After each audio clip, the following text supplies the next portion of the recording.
Halo teman-teman, apakah kalian bingung apa sih transformasi konflik itu? Hal ini akan kami kupas tuntas di dalam video ini. So, mari kita mulai pembahasannya. Transformasi adalah proses perubahan yang terjadi secara bertahap dari bentuk lama ke bentuk baru, sedangkan konflik adalah percekcokan, perselisihan, dan pertentangan. Jadi, transformasi konflik yaitu proses menanggulangi berbagai permasalahan, sumber-sumber, dan dampak negatif dari konflik. Nah, pada transformasi konflik ini, kita harus mencari sumbernya dulu atau akar permasalahan dari konflik ini. Kemudian, gimana kita merubah masalah besar itu menjadi kecil? Nah, dalam praktiknya, transformasi konflik ini membutuhkan proses yang panjang. Untuk melakukan transformasi konflik ini, kita perlu memahami dinamika konflik terlebih dahulu dengan melihat sumber konflik, menganalisis karakter hubungan di antara berbagai pihak yang berkonflik, mencari model tindakan yang harus dilakukan, dan melihat pentahapan konflik. Jadi, transformasi konflik dan dinamika konflik itu saling berhubungan. Dinamika konflik mengacu pada bagaimana konflik itu sendiri berubah dari waktu ke waktu, termasuk bagaimana konflik dimulai, meningkat, mereda, dan mungkin berubah bentuk. Nah, sedangkan transformasi konflik adalah upaya untuk mengubah arah dan hasil dari dinamika konflik ke arah yang lebih positif. Nah, kalau misalkan dinamika konflik bergerak ke arah kekerasan atau perpecahan, maka transformasi konflik mengarahkannya menuju perdamaian, pemahaman, dan kerjasama. Jadi, transformasi konflik ini bekerja melalui dinamika konflik. Transformasi konflik ini mencoba untuk mempengaruhi bagaimana konflik berkembang dengan tujuan untuk mencapai hasil yang lebih baik bagi semua pihak yang terlibat. Nah, contohnya tuh gini, ada dua orang. Mereka ini sedang bertengkar, itu kayak jambak-jambakan atau tumbuk-tumbuk. Nah, itu tuh disebut dinamika konflik karena bagaimana konflik itu berkembang.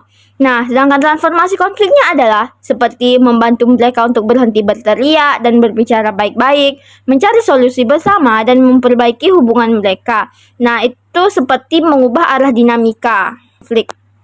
Jadi secara singkatnya tuh gini, dinamika konflik itu tentang bagaimana konflik itu bergerak atau berkembang. Sedangkan transformasi konflik ini upaya untuk memindahkan konflik ke arah yang lebih positif dan berkelanjutan.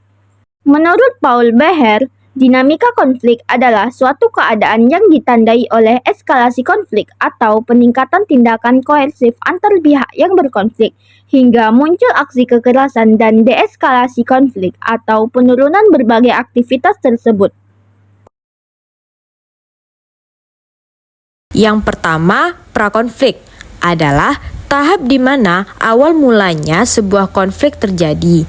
Pada tahap ini, mulai muncul sebuah ketegangan, kecurigaan, atau perbedaan pandangan antara pihak-pihak, namun tidak terlihat jelas, sering diabaikan, atau belum dapat diungkapkan. Dapat saya contohkan, di sebuah negara mulai muncul rasa ketidakpuasan dari sebagian masyarakat terhadap kebijakan pemerintah yang dianggap tidak adil. Namun, masyarakat tidak mengungkapkan ketidakpuasan mereka terhadap pemerintah.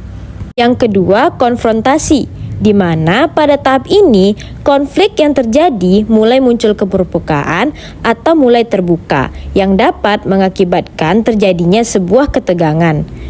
Contohnya, pada tahap ini para masyarakat mulai mengungkapkan rasa ketidakpuasan mereka, misalnya dengan membentuk kelompok-kelompok kecil dan melakukan unjuk rasa. Hal ini dapat menyebabkan ketegangan antara masyarakat dan pemerintah.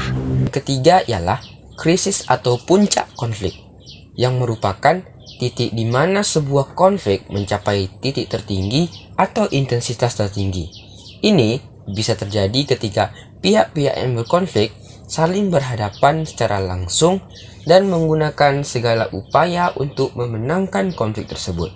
Misalnya nih, di dalam konflik internal di sebuah negara, krisis bisa terjadi ketika kelompok atau pihak pemberontak melakukan serangan besar-besaran terhadap pemerintah dan juga diikuti balasan keras dari pemerintah dengan mengerahkan kekuatan militer secara besar-besaran. Nah, pada titik ini, konflik mencapai titik yang paling tinggi. dengan banyaknya korban dan kerusakan yang terjadi. Dan yang keempat ialah pasca konflik. Setelah krisis, konflik biasanya akan mereda dan kedua belah pihak akan kembali ke keadaan normal. Tahap pasca konflik ini merupakan kondisi di mana pihak-pihak yang berkonflik tidak lagi saling berhadapan secara konfrontatif atau perkelahian dan peperangan. Misalnya, setelah konflik antara pihak pemberontak dan pemerintah berakhir, kedua belah pihak yang sebelumnya bertarung akan mulai memperbaiki hubungan dengan cara seperti negosiasi, berunding, dan sebagainya. Lalu, mereka akan berusaha untuk kembali ke keadaan normal seperti semula. 1. Menciptakan perdamaian peacemaking. Penggunaan militer yang dikombinasikan dengan tujuan mengakhiri konflik dan menciptakan perdamaian, bukan untuk mendominasikan secara jelasnya intervensi militer. Secara diplomatik adalah penggunaan kekuatan militer oleh suatu negara dengan hukum dan didukung internasional untuk menghentikan kekerasan dan membuka jalan bagi solusi diplomatik. Diplomatik yaitu cara bijak berkomunikasi dan bertindak tanpa memicu konflik. Artinya, militer digunakan bukan sebagai kekuatan utama untuk menyelesaikan masalah, tetapi agar proses diplomasi dapat berjalan. Diplomasi adalah proses komunikasi dan negosiasi antar negara atau pihak-pihak resmi untuk menciptakan tujuan tertentu seperti menjaga hubungan baik, menyelesaikan konflik, atau membuat perjanjian tanpa menggunakan kekerasan. Contoh nyata intervensi NATO di Kosovo pada tahun 1999 di mana dilakukan penghentian kekerasan terhadap etnis Albania. Pada tahun 1999, Kosovo mengalami konflik besar yang melibatkan kekerasan terhadap etnis Albania di wilayah tersebut yang akhirnya memicu intervensi internasional konflik ini. 2. Menjaga perdamaian peacekeeping. Usaha yang dilakukan setelah konflik bersenjata berhasil dihentikan untuk memelihara dan mempertahankan perdamaian agar konflik tidak terjadi kembali.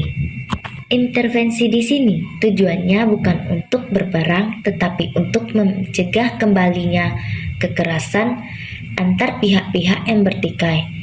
Contohnya, UNIFIL di Lebanon di mana pasukan PBB yang menjaga perdamaian antara Lebanon dan Israel setelah berperang. Pasukan PBB yang bertugas untuk menjaga perdamaian antara Lebanon dan Israel setelah berperang dikenal dengan nama UNIFIL, United Nations Interim Force in Lebanon. UNIFIL dibentuk pada tahun 1978 oleh Dewan Keamanan PBB dengan tujuan untuk memastikan penghentian perumusan dan membantu pemerintah Lebanon dalam memulihkan kontrol atas wilayah selatan Lebanon setelah invasi Israel. Pengelolaan konflik atau konflik manajemen, yaitu menciptakan berbagai usaha untuk menyelesaikan masalah dengan melibatkan berbagai pihak. Artinya, pengelolaan konflik adalah upaya yang dilakukan untuk menangani, mengendalikan, atau menyelesaikan suatu konflik dengan melibatkan berbagai pihak yang terlibat atau terdampak oleh konflik. Contohnya, sengketa tanah antara warga dan perusahaan di mana pemerintah membentuk mediasi yang melibatkan segala pihak yang terlibat. Tujuannya agar segala pihak dapat memberikan pendapat mereka dan dapat mencapai solusi yang baik terhadap konflik tersebut. Pembangunan perdamaian terbagi menjadi 3. Yang pertama, pembangunan perdamaian dalam meningkatkan kesejahteraan. Contohnya, di sebuah kota kecil ada 2 kelompok anak muda yang sering terlibat tawuran. Setiap mereka ketemu, pasti ribut. Hal ini menyebabkan mereka susah cari kerja karena dicap sebagai pembuat onar. Orang-orang juga jadi takut. Terus, ada Pak Budi, seorang tokoh masyarakat, buka bengkel motor. Dia mengajak anak muda dari dua kelompok itu buat belajar di bengkelnya. Awalnya mereka cuek-cuekan, tapi lama-lama mereka mulai ngobrol dan saling bekerja sama. Setelah beberapa bulan, mereka jadi jago benerin motor, malah ada buka bengkel sendiri. Mereka udah nggak tawuran lagi. Mereka kerja, punya penghasilan, dan hidupnya jauh lebih damai. Yang kedua, pembangunan perdamaian dalam pembangunan infrastruktur. Contohnya, di dua kelurahan yang bersebelahan, warganya dulu sering ribut soal tempat jualan. Pedagang dari satu kelurahan dianggap merebut pembeli dari kelurahan sebelah. Akibatnya, suasana pasar jadi nggak nyaman, sering terjadinya cekcok. Suatu hari, pemerintah kota mengajak perwakilan dua kelurahan buat rapat bersama. Mereka ditawari bangun pasar baru yang lebih besar di tengah-tengah wilayah mereka. Tapi syaratnya harus dikelola bersama.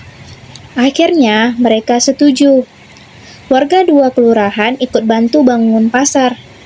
Ada yang nyumbang tenaga, bahan bangunan, sampai pikiran. Setelah jadi, pasar itu jadi rame. Semua pedagang dapat tempat, pembeli pun senang karena pilihan lebih banyak. Sekarang, warga dua kelurahan udah nggak ribut lagi. Malah saling bantu jaga kebersihan dan keamanan pasar. Yang ketiga, pembangunan perdamaian dalam rekonsiliasi seluruh pihak yang bertikai.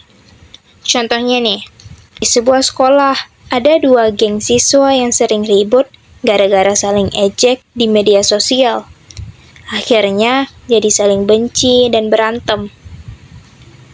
Guru BK dan wali kelas melihat situasinya makin parah. Jadi, mereka mempertemukan kedua geng untuk duduk bareng di ruang guru. Awalnya suasana tegang. Tapi, guru bantu mereka bicara satu persatu. Semua dikasih kesempatan cerita kenapa mereka marah dan apa yang mereka rasain. Setelah ngobrol panjang, akhirnya mereka sadar ternyata banyak salah paham yang gak pernah diklarifikasi. Dan akhirnya mereka sepakat buat berdamai, gak saling sindir lagi, dan kalau ada masalah, saling dibicarain baik-baik.